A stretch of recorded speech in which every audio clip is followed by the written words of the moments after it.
Akkam jirtan hordoftoota keenya kun chaanaalii YouTube Fayyaan Fidanii egaa akkuma beekamu kanaan dura mata duree garaagaraa irratti viidiyoolee garaagaraa isin qopheessaa turuun keenya ni yaadatama. Akkuma kanaan dura sarras viidiyoo tokko qabannee isin dhiyaannee jirra. Egaa akkuma beekamu kanaan dura viidiyoolee isin galakkisaa ture irratti yaadaa fi akkasumas gaafii baruu qabdan nu dhiyeessaa jettanii jirtu. Isarraa ka'uudhaan sarras mata duree tokko isiniif dhiyeessineerra. Warri chaanaalii kana haaraa taatan subscribe gochuudhaan yeroo barnootni galakkifnu akkasiin gochuu dandeessu. Gaafii fi yaada qabdan fi akkasumas rakkoolee qabdan baruu wanta barbaadan irratti koomentii jalatti yookiin immoo inboxii jalatti fuula feesbuukii Fayyaan Fiidhaan jedhu jalatti nu barreessuu dandeessu.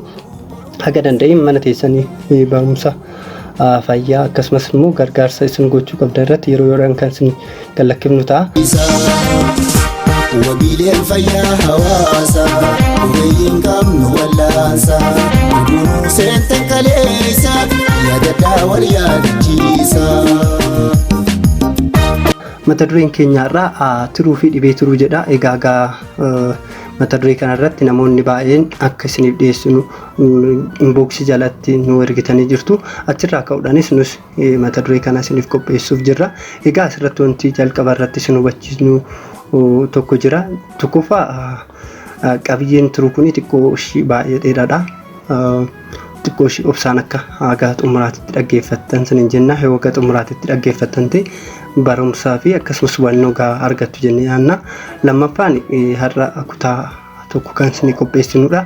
Akka walii galaatitti kan isin qopheessinu akkuma kanaan dura baratan isa tokkoon dhibee tiruu wajjin wal qabatan immoo yeroo biraa kan isin qopheessinu ta'a jechuudha.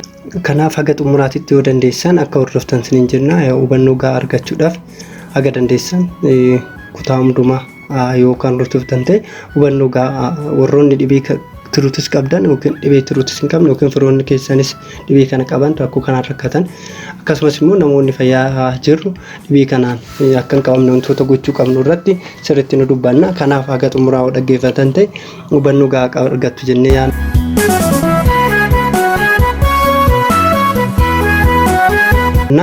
Qabiyyee keenyarraa dhibee turuu jalatti wantoonni nu ilaallu maalummaa turuu fi ni ilaalla jalqaba irratti akkasumas immoo dalagaa turuu ni ilaalla itti aansee inni itti aanu immoo sababoota dhibee turuutiif nu saaxilan wantoota akkamitti akka dhibee turuutiif nu saaxilu ilaalla. Inni biraa mallattoolee dhibee turuu namni tokko dhibee turuu qabachuu fi qabaachuu akkamitti of shakkuu akka danda'u mallattoolee inni agarsiisu maal akka ta'e ni ilaalla. Itti aansee ittisa akkamitti dhibee kana ofirraa akka ittisuu dandeenyu osoo hin qabamin namoonni fayyaa jiru akkamitti ofirraa ittisuu akka dandeenyudha. Itti aansee kan ilaallu waa'ee yaalasaa akkamitti of gargaaruu dandeenyu namni dhibee kana qabaman yaallisaa akkamitti of gargaaruu danda'u namoonni akkamitti dhibee kanarraa fayyuu fi bayyanachuu danda'u gargaarsa isaanii ofii gochuu qabanis maal akka ta'e ni ilaalla.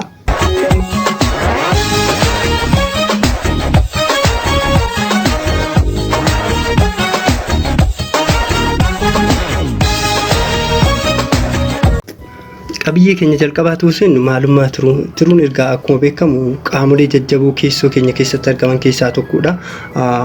Namni tokko jiraachuudhaaf qaamolee baay'ee murteessoo ta'an keessaa isa tokkodha. Ergaa turuun keenya namni lubbuudhaan jiraachuudhaaf dirqama turuu barbaachisa. Barbaachisu qofa osoo hin ta'inis turuun keenya fayyaa ta'uu qaba. Yoo fayyaa hin taane fi dalagaa isa sirrii ta'e hin dalanne sababoota rakkoolee fayyaa garaagaraatiif nu saaxiluu danda'a. Haga lubbuu galaafachuutti geessuu danda'a jechuudha.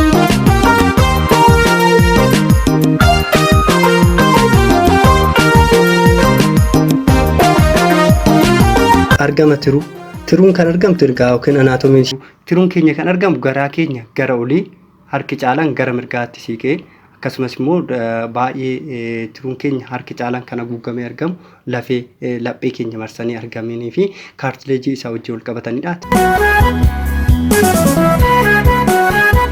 dalagaa turu. Turuun egaa akkuma beekamu qaamota namni tokko jiraachuudhaaf akkasumas fayyaa ta'e jiraachuudhaaf barbaachisan keessaa isa tokko isiniin jenneerra. Egaa turuun keenya kana jechuun keenya turuun dalagaalee baay'ee murteessaa ta'an qaama keenyaaf kan qabnudha.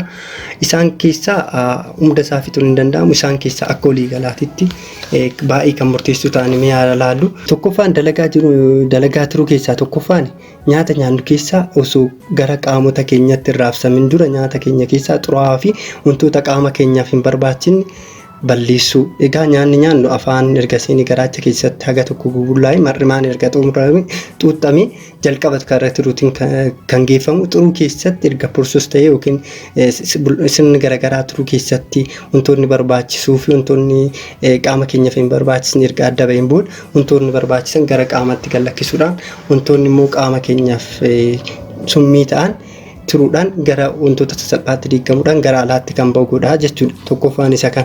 Inni lammaffaan kuusaa anniisaa qaama keenyatti ni gargaara. Egaa akkuma beekamu nyaata erga tokko nyaanna yeroo dheeraaf yookiin sa'aatii 4 sa'aatii 6 yookiin sa'aatii dheeraadhaaf osoo nyaatiin olitti fufiinsaa fi qaamni keenya ni tura. Yeroo kana maalidha nyaanni nyaannu yeroo nyaata nyaannu bifa gilaakoojiin jedhamuun turuu keenya keessatti kuufamaa jechuudha. Yeroo immoo osoo nyaata nyaatiin yeroo dheeraaf turu gilaakoojiin kun diigamee akka soorataatti kan nu gargaarudha jechuudha. Yeroo kana keessatti kan kuufamudha gizee nyaata nyaannu turuu keessatti jechuudha. Kanaaf akka kuusaa enerjiititti anniisatitti nu gargaaraa jechuudha. Inni biraa bifa faatinisis kuufamuu danda'a jechuudha.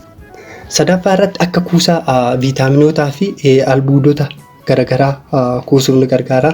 Kanneen akka viitaamin D, viitaamin E akkasumas albuudota keessaa ayiranii fa'aa turuu keessatti kan kuufanii akka waliigalaatitti jechuudha.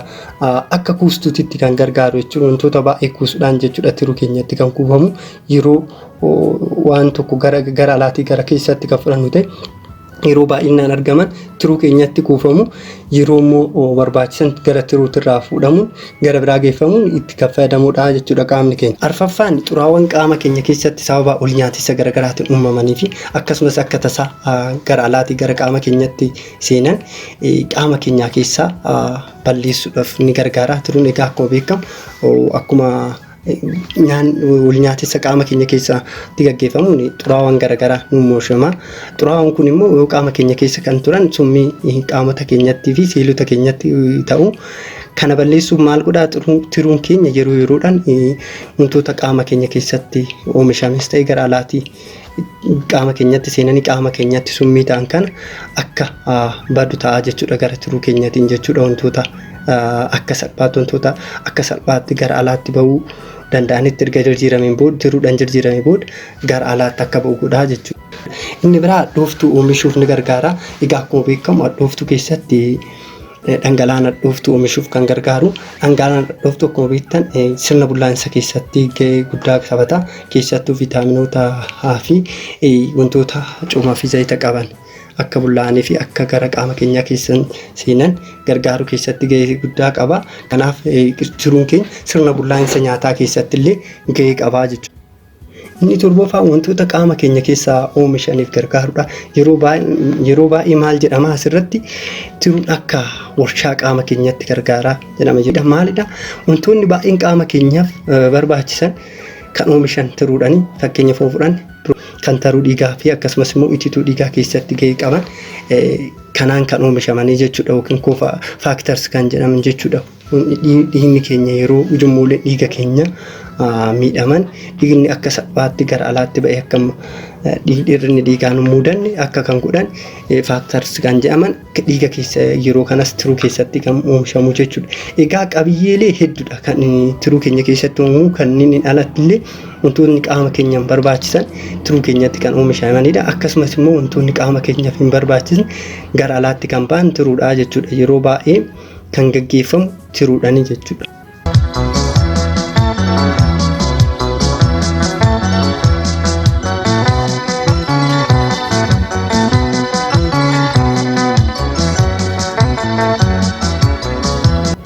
Dhibee turuu.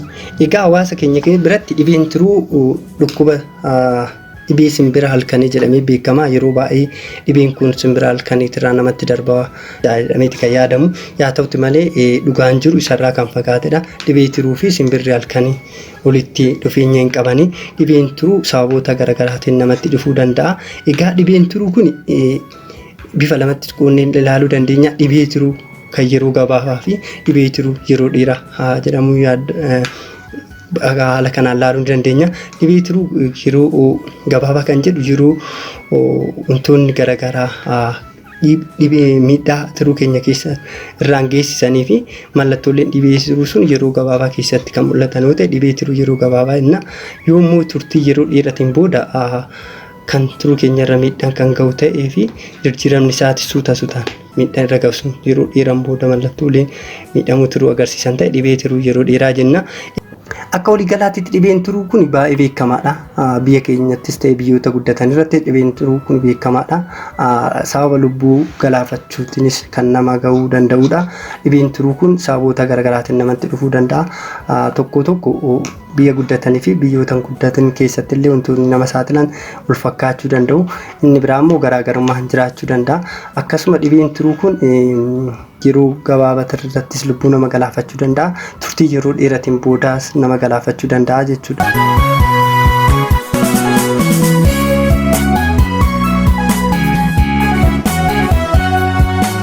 Sababoota dhibee yookiin miidhamuu dhibee tiruutiif nama saaxilamee maalidha?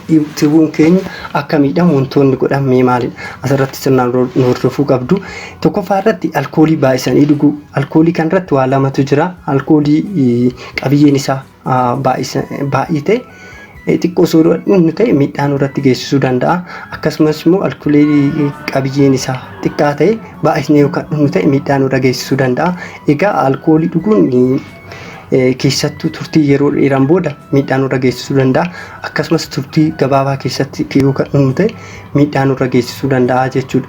Inni biraa infekshinii vaayirasii tiruutiin dhufu jechuudha. Bahaa fi caan tiruu keenya irratti miidhaa geessisuun kan beekamanidha. Sababni dhibee vaayirasii tiruu jedhamaniifis yeroo baay'ee vaayirasiiwwan kun tiruu keenya miidhuudhaan waan beekamaniif vaayirasii tiruu jedhamanii kan beekamanidha. Egaa akka waliigalaatti vaayirasii kanarratti yeroo biraa mata duree of danda'e qabannee isinii dhiyeessina. Inni sadaffaarra qorichoota garaagaraa ajaja ogeessa fayyaatiin kennamus ta'e ajaja ogeessa ala ofii keenyaa fudhannu miidhaa tiruu keenya irratti geessisuu danda'a.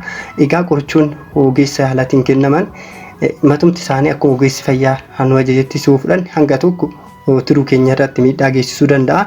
Inni biraa immoo akka ogeessi yaalaa nu ajajaniin keessattuu hammasaa yookiin dooziisaa baay'isnee kan fudhannu yoo ta'e tiruu keenya irra miidhaan geessisuu danda'a. Kanaaf yeroo baay'ee maalidha haala ogeessi yaalaa sin ajaje fudhachuu qabdu jechuudha. Isaan alattis miidhaa hordoffii ogeessi yaalaa godhaa isin jedhe gochuu qabdu. Inni biraa sadaffaa irratti summiiwwan osoo hin beekinis ta'e osoo beennu gara keessatti fudhan. Inni biraa summiiwwan warshaalee keessa hojjan yeroo garaagaraa haala garaagaraatiin qaama keenyarra gara keessaa hooseen tiruu keenyarraa miidhaa geessisuu danda'a. Biyya keenyatti immoo inni shanaffaan biyya keenyatti baay'ee kan beekamaa ta'e qorichoota aadaa. Yeroo baay'ee namoonni qorichoota aadaa haalli itti kennamuuf miidhaan inni qaama keenyarra geessisu waan hin beekamneef qorichoonni aadaa miidhaan irratti geessisuu danda'u jechuudha. Inni biraa adaadawwanii fi qorichoota nama si'eessuuf fudhatan egaa asirratti akka araadawwan kamiyyuu turtii yeroo dheeraan booda turii keenya qofa osoo hin ta'in qaamota biroo illee miidhaa geessisuu danda'u.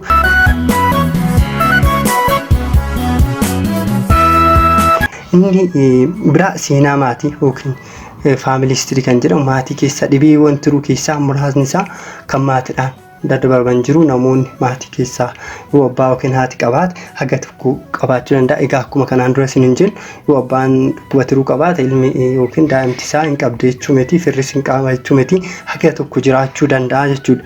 Inni biraa ulfaatina garmalee fi dhukkuba sukkaaraa gosa lammaffaa. Egaa dhukkubni sukkaaraa gosa lammaffaa kun turtii yeroo dheeraan booda miidhaa tiruu keenyarraan geessisuu danda'a. Akkasumas ulfaatinni qaama keenya onnee tiruu keenya qofa osoo hin ta'in qaamota biraatirrattis miidhaa geessisuu danda'a. Inni biraa tamboo aarsuu egaa akka waliigalaatti qaama keenyaaf miidhaa kan geessisudha. Inni biraa rakkoo qaama ittisaa keenya deebi'eetuma tiruu keenya irratti miidhaa kan geessisu jechuudha. Autoimmune kan jedhamu jechuudha. Autoimmune liver disease kan jedhamu.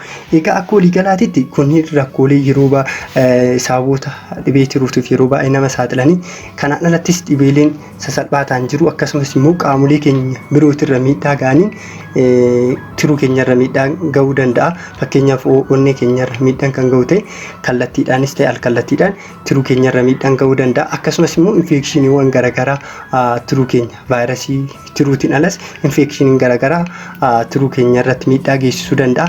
Akka waliigalaatti wantoonni gurguddoon kan armaan olitti isin eerree jechuudha. Kanaan alas garuu dhibeewwan biroo hin jiru jechuudha.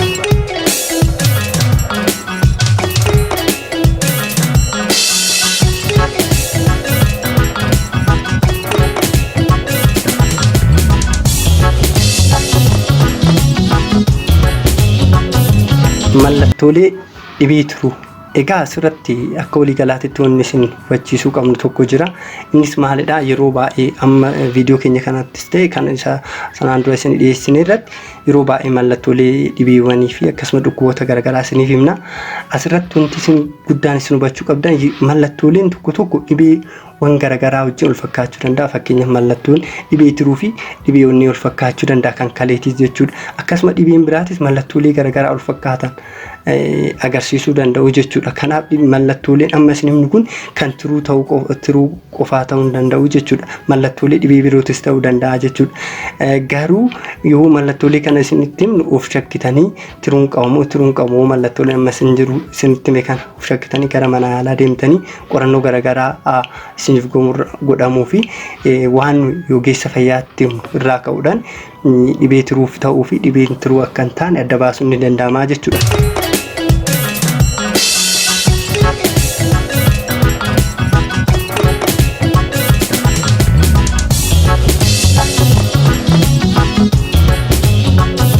Gara mallattoolee dhibee tiruu kanaatti kallattiidhaan yoo deebinu mallattooleen dhibee tiruu keenya akkuma dhibee kalleessiniin jenne san yeroo jalqabaa irratti mallattoolee baay'ee agarsiisuu dhiisuu danda'u. Mallattoo maatu agarsiisuu danda'u. Egaa kunis maalidha? Kutaa tiruu keenyaa tokko miidhame kutaa nafe dalagaasaa sirna waan dalaguuf jechuudha. Kutaan tiruu keenyaa baay'ee guddaa waan ta'e miidhaan isaarra ga'us yeroodhaan xiqqaataa kan ta'u yoo ta'e mallattoolee uumaatu odoon agarsiisin yeroo dheeraaf turuu danda'a. Akkuma garuu miidhaan irra gahaa deemuun akkuma tiruun keenya kulkultee akkasumas immoo miidhamaa deemtuun kutaan tiruu keenyaa miidhaan irra gahe kun maalidha? Miidhaan irra gahaa deema, kulkulli tiruu baa'achaa deema. Yeroo kan tiruun keenya maaliif gara godaannisaatti deemaa jira jechuudha. Siilonni tiruu gara godaannisaa gara connective tissue jedhamutti deemaa jiru. Akkuma isin agartan kana madaan alaa qaama keenya irratti miidhaan kan ga'u ta'e maalidha? Godaannisa uummata. Tiruu keenya irratti yeroo baay'ee dhukkubbiin fi miidhaan tiruu keenya irra ga'u gara godaannisaatti jechuudha. Yookiin afaan Ingiliffaatis yookiin garasitti ta'aa deemti jechuudha. Yeroo kan siilonni tiruu keenya hir'achaa deemu. Siilonni tiruu keenya akkuma hir'achaa deemu mallattoolee agarsiisuu eegaluu jechuudha. Miidhaan akkuma isaanitti ba'achaa deemuun siilonni sun du'anii connective tissue akkuma isiniin jenne godaannisa kana ba'achaa kan deeman ta'e mallattooleen kun nutti mul'achuu eegalaa jechuudha. Inni biraa wantoonni tiruu keenyarraa miidhaa geessisan hamaa yoo ta'ani yeroo gabaabaa keessatti mallattoolee kan agarsiisuu danda'u. Fakkeenyaaf qoricha tokko yoo baay'inee kan fudhannu ta'e fakkeenyaaf paarastaamoolii handura isinitti himne paarastaamoolii hanga jedhamu ol baay'inee yoo fudhannu ta'e tiruun keenya yeroo gabaabaa keessatti akka miidhamu gochuu danda'a. Akka mallattooleen dhibee tiruu kun kan yeroo gabaabaa keessatti nutti mul'atan ta'uu danda'a, kan yeroo dheeratitti nutti mul'atan ta'uu danda'a. Yeroo baay'ee mallattooleen tokko dafanii mul'achuu danda'a. Kuwwan immoo erga turtii yeroo dheeraan booda erga tiruun keenya baay'ee miidhamtee sadarkaa guddaa irra geesseen booda nutti mul'achuu danda'u jechuudha. Mee tokko naa ilaallu. Tokkoffaa irratti nyaata nama jibbisiisuu, ol nama guursisuu, nama haqqisiisuu erga nyaanneen booda nama haqqisiisuu danda'a.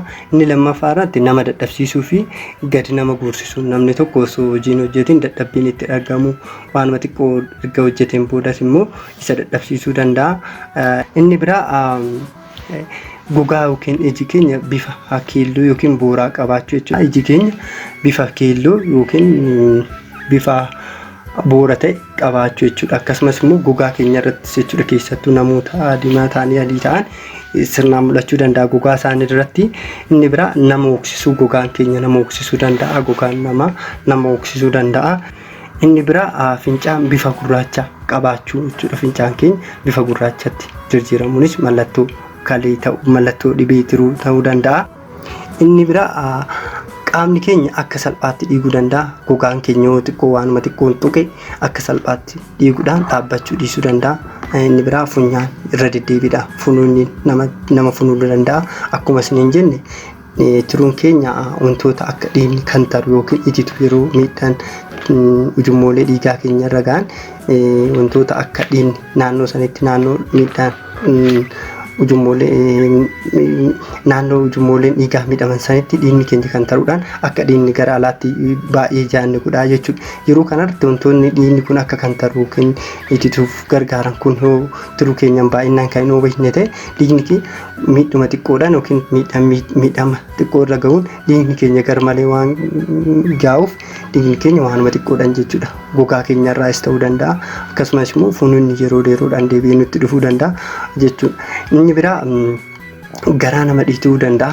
Turtii yeroo boodatti garaa nama boqsuu danda'a yookiin afaan Ingiliffaatiin asaayitas isa jedhudha. Yeroo baay'ee erga turtii yeroodhaan boodaa fi miidhaan guddaa tiruu keenya namarra ga'ee mallattoon akkanaa kun nutti mul'achuu danda'a jechuudha. Garaa dhiitessuu keessattuu garaan keenya garaan nama baay'ee bokokuu danda'a. Dhangala'aa garaagaraatiin waan dhangala'aadhaan waan kuufamuuf jechuudha. Inni biraa ulfaatina qaamaa hir'isuu. Yeroo kana jennu hammi maashaa qaama keenyaan hir'ata yookiin ulfaatinni qaama keenyaa dabaluu danda'a. Sababa dhangala'aan qaama keenya keessatti kuufamuuf jechuudha. Garuu maashaan qaama keenyaan hir'ata jechuudha. Maashaan qaama keenyaa ni hir'ata. Inni biraa yeroo tokko darbee dhukkubbii gara olii gara harka mirgaatitti nama dhukkubuu danda'a jechuudha. Dhukkubbii gara oliitiin gara harka mirgaa keessatti jechuudha. Akkuma fakkii irraa argaa jirtan kanatti jechuudha. Inni yeroo tokko darbee baasaa nama mudachuu danda'a. Inni biraa turtii yeroo dheeraan booda jechuudha fi xaxaawwan garaagaraa nutti fiduudhaan turtii yeroo dheeratiin booda jechuudha fi miidhaan guddaan tiruu keenyarra kan ga'u ta'e dhiiga nu hoqqisiisuu danda'a. Akkasumas immoo akkuma dura isiniin jenne isaan qaama bobbaan keenyas dhiiga qabaachuu danda'a. Akkasumas immoo bobbaan keenya bifa gurraacha qabaachuu danda'a jechuudha. Inni biraa bitaa namatti galuu waan godhan wallaaluu dhukkubbii mataati jechuudha. Nama jaanjessuu kunniinis mallattoo turtii yeroo dheeraan booda ta'uu danda'a. Inni biraa hirriiba nama dhorkuu kunniin yeroo turtii yeroodhaan booda xuraawwan qaama keenya irratti waan kuufamuuf deemuudhaan xuraawwan kunneen yookiin summiin kunniin summii sammuu qaama keenyatti ta'uudhaan keessattuu sammuu keenya irratti ta'uudhaan inni tokko summiiwwan garaacha keenyarraa mar'imaan keenyarraa nyaata keenya wajjin seenan tiruudhaan qulqulleeffamanii. Inni biraa summiin qaama keenya irratti oomishaman gara alaatti waan hin baafamneef summiiwwan kun qaama keenya irratti kuufamuudhaan miidhaan nurra geessisuu jechuudha. Keessattuu sammuu keenya irratti jechuudha. Of nama wallaalchisuu waan godhan nama wallaalchisuu bitaa namatti galuun akkasiin hin jenne kana ta'uu danda'a jechuudha.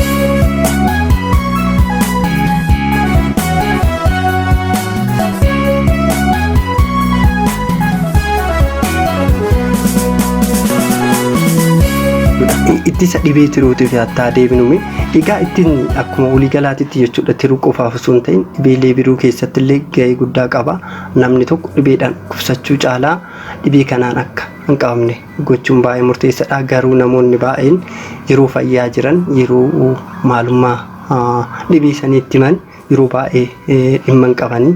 Haa ta'uuti malee garuu kan yaaduu qaban yeroo fayyaa jiru yeroo fayyaa qaamni keenya fayyaa ta'etti jiru ofii dhiphachuu qabna. Erga miidhamneen booda tokkoffaan baasii garaagaraatiif nu baasisuu danda'a. Tokkoffaan haga fayyina keenya isa duraa sanitti deebi'uu baachuu dandeenya.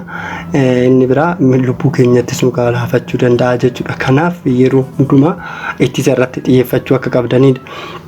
Egaa dhibee turuu keenya haala garaagaraatiin harki caaluun jechuudha. Harka hunda jechuun haga danda'amutti dhibee baay'een isaa ittisuu ni dandeenya. Egaa gargaarsaa fi akkasumas of eeggannoo cimaa kan goonu ta'e karaa dhibeen kun nutti darbuu kan beeknu ta'ee fi sirnaan hojiirra kan oolchinu yoo ta'e dhibee turuu kanarraa hanga ta'e bilisa ta'uu danda'a. Keessattuu kan maatii ol qabatee dhufurraa haga tokko of ittisuun kan hin danda'amne ta'ullee dhibee baay'een turuudhaan ol qabatanii dhufan kan maatiidhaan hin dabarre waan ta'eef dhibee kanarraa ittisuun ni danda'ama jechuudha. Kanaaf ittisa irratti akka xiyyeeffattan isiniin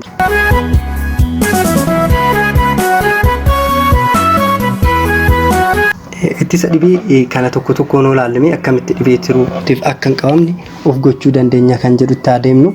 Tokkoffaa irratti alkoolii dhuguu dhiisuu yookiin baay'ee xiqqeessuu jechuudha. Namoonni akkuma isiniin jenne baay'isanii dhuguunis xiqqeessanii yeroo dheeraa dhuguunis miidhaa turuu keenya irratti geessisa. Kanaaf yoo danda'ame alkoolii dhuguu dhiisuudha.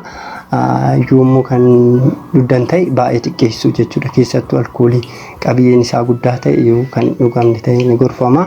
Akkasumas immoo qabiyyeen isaa xiqqaa ta'e baay'isanii akka dhugdan hin gorfamu.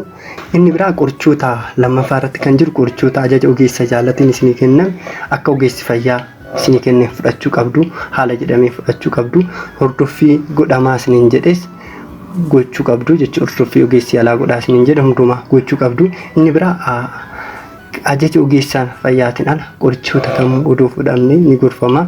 Qorichoonni kun sababa garaagaraatiin fakkeenyaaf yoo fudhanne paarastaamooliin yoo baay'inaan kan fudhanne haalan barbaachisne ol kan fudhamu ta'e turuu keenya irratti miidhaa geessisuu danda'a. Qorichoonni birootis jechuudha. Kallattiinis ta'e al-kallattiidhaan turuu keenya irratti miidhaa waan geessaniif osoo ogeessa fayyaa mariisistanii fudhattanii gaariidha. Inni biraa vaayirasii ittisa vaayirasii turuuti. Turuun kun egaa akkuma isiniin jenne vaayirasiin turuu kun gosoota baay'ee qaba. Karaan ittiin darbanis kan ol fakkaatanis jiru kan garagara ta'anis jiru. Fakkeenyaaf yoo fudhanne ba'aa fi caan yeroo baay'ee dhiigaa fi dhangala'aa qaama keenyatiin kan daddarbanidha.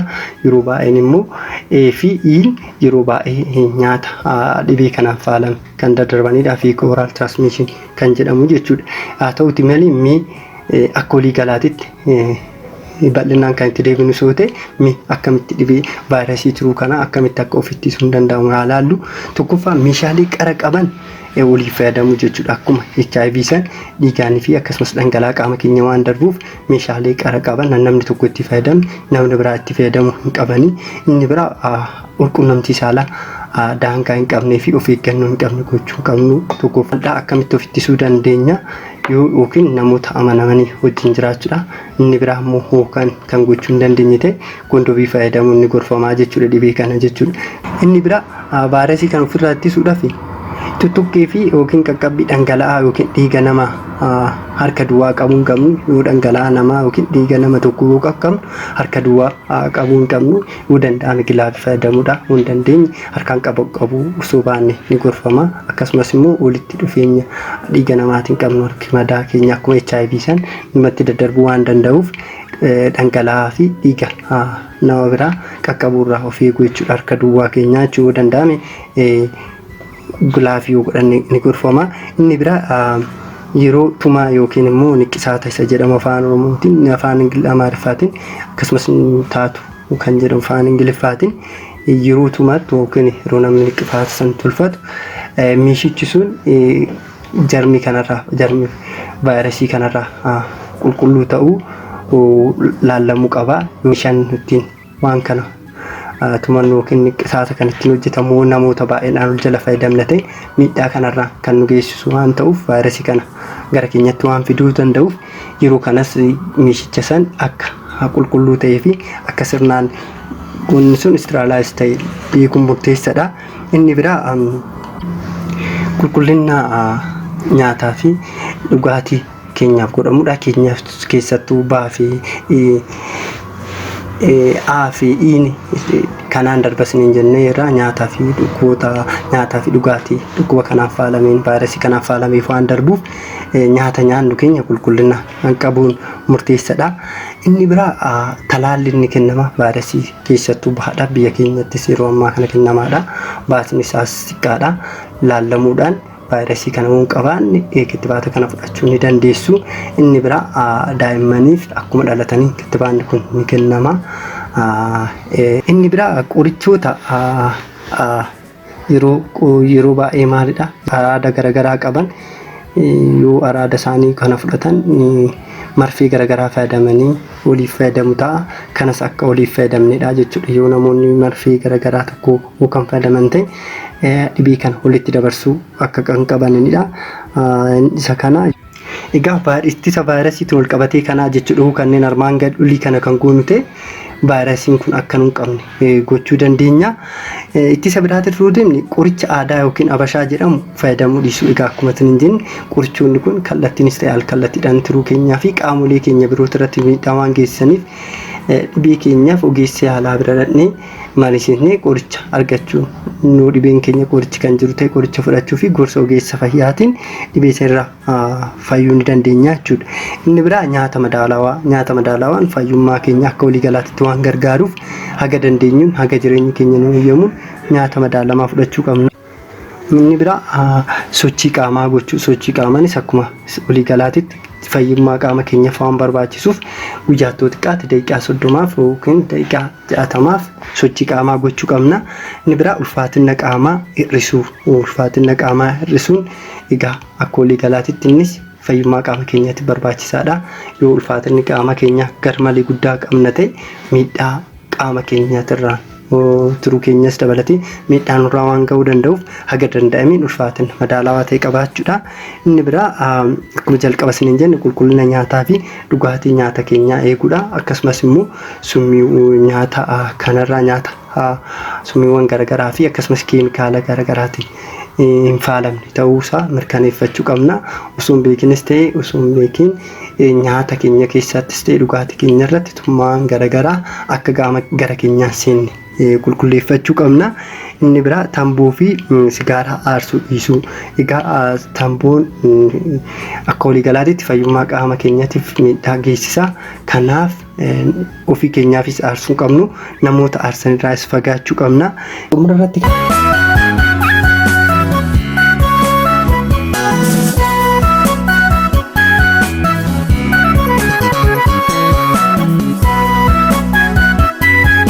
kan laallu yaalaa fi akkamitti gargaarsa ofii gochuu dandeenya kan jedhudha.